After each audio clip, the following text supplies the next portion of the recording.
Lu tahu nggak, pesawat yang kita pakai sekarang buat keliling dunia lahir dari tangan dua tukang sepeda. Bukan insinyur besar, bukan ilmuwan kampus elit, cuma dua kakak beradik yang jatuh cinta sama mesin dan keras kepala sama mimpi. Nama mereka Orville Wright dan Wilbur Wright. Sebelum itu makasih dulu buat yang udah donasi. Dari Kak Monica, Kak bahas Wright bersaudara yang membuat pesawat terbang, aku penasaran. Oke Kak Monica, ini langsung aku buatin.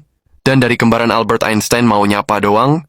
Waduh, gue disapa kembaran Albert Einstein. Oke, sekali lagi makasih yang mau donasi juga bisa ke bio aku ya.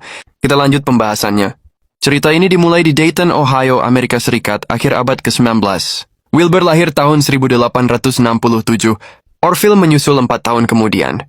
Mereka anak pendeta yang hidup sederhana, jauh dari dunia teknologi canggih. Tapi sejak kecil, keduanya punya rasa penasaran yang nggak bisa dibendung. Ayah mereka pernah bawa pulang mainan. Helikopter kayu kecil model yang terinspirasi dari penemuan Perancis.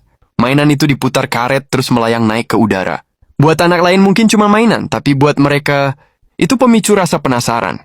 Kenapa benda bisa terbang? Wilbur sebenarnya punya impian jadi atlet, tapi sebuah kecelakaan waktu remaja bikin giginya patah dan wajahnya cedera parah. Dia jadi penyendiri, tenggelam dalam buku, matematika, mekanik, dan tersisa terbaiknya. Orville lebih usil. Dia suka eksperimen, suka bikin mesin cetak, dan kemudian mereka buka usaha percetakan bareng. Tapi bisnis itu cuma batu loncatan. Karena yang benar-benar bikin mereka semangat, sepeda. Di akhir 1800-an, sepeda itu teknologi paling keren. Wilbur dan Orville buka bengkel sepeda sendiri, desain sendiri, Wright Cycle Company. Dari sini mereka belajar soal keseimbangan, kontrol, dan mekanik, ilmu yang nantinya jadi kunci pesawat. Tahun 1896 dunia penerbangan geger. Otto Lilienthal, pionir glider Jerman, meninggal dalam kecelakaan. Banyak orang jadi takut mimpi terbang. Tapi buat Wright bersaudara, justru itu tantangan. Mereka mulai baca semua tulisan tentang aerodinamika, termasuk laporan Samuel Langley, yang waktu itu dianggap ahli terbang. Mereka sadar, masalah utama bukan cuma mesin, tapi kontrol. Bagaimana menjaga keseimbangan di udara? Tahun 1899, Wilbur kirim surat ke Smithsonian. Institution minta semua riset tentang penerbangan. Dari situ mereka mulai eksperimen sendiri. Bukan di laboratorium canggih, tapi di bengkel sepeda kecil. Mereka bikin glider pertama dan pergi ke Kitty Hawk, North Carolina, tempat berangin yang ideal buat uji coba. Eksperimen mereka penuh kegagalan. Glider pertama nggak stabil. Sayapnya nggak sesuai prediksi. Mereka bahkan bikin wind tunnel sendiri untuk ngetes ratusan bentuk sayap miniatur. Hasilnya, mereka menemukan data baru tentang gaya angkat, lift, yang lebih akurat dari teori sebelumnya. Pada tahun 1902, mereka punya desain glider dengan sistem kontrol 3 sumbu, roll, pitch, yaw. Ini revolusi. Dengan sistem ini, pilot bisa benar-benar mengendalikan pesawat di udara, bukan cuma melayang. Tinggal satu masalah, mesin. Mesin yang ada terlalu berat dan lemah.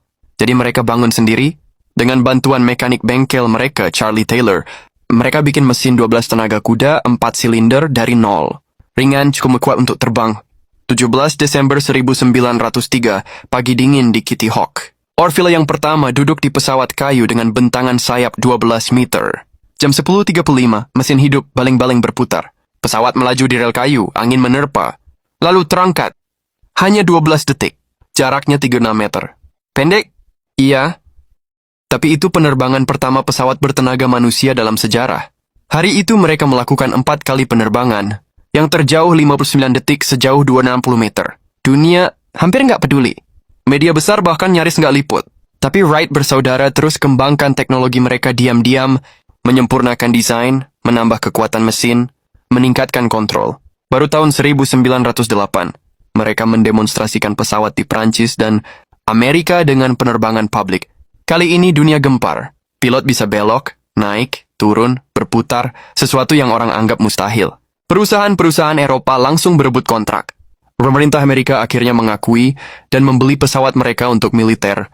Namun kesuksesan datang dengan konflik. Banyak penemu lain mengklaim mereka yang pertama. Wright bersaudara harus bertarung di pengadilan paten, PS-Rand kompetitor seperti Glenn Curtiss. Wilbur meninggal tahun 1912 karena tifus. Masih muda, usia 45. Orville terus mempertahankan warisan mereka sampai pensiun dari dunia penerbangan. Dia meninggal tahun 1948, tahun yang sama pesawat jet mulai mendominasi langit. Hari ini setiap kali lo lihat pesawat lepas landas, Ingat dua kakak beradik tukang sepeda ini. Mereka nggak punya gelar insinyur, nggak punya dana riset miliaran, cuma punya rasa penasaran, ketekunan, dan keberanian buat jatuh ratusan kali. Karena mereka, manusia akhirnya bisa menaklukkan langit,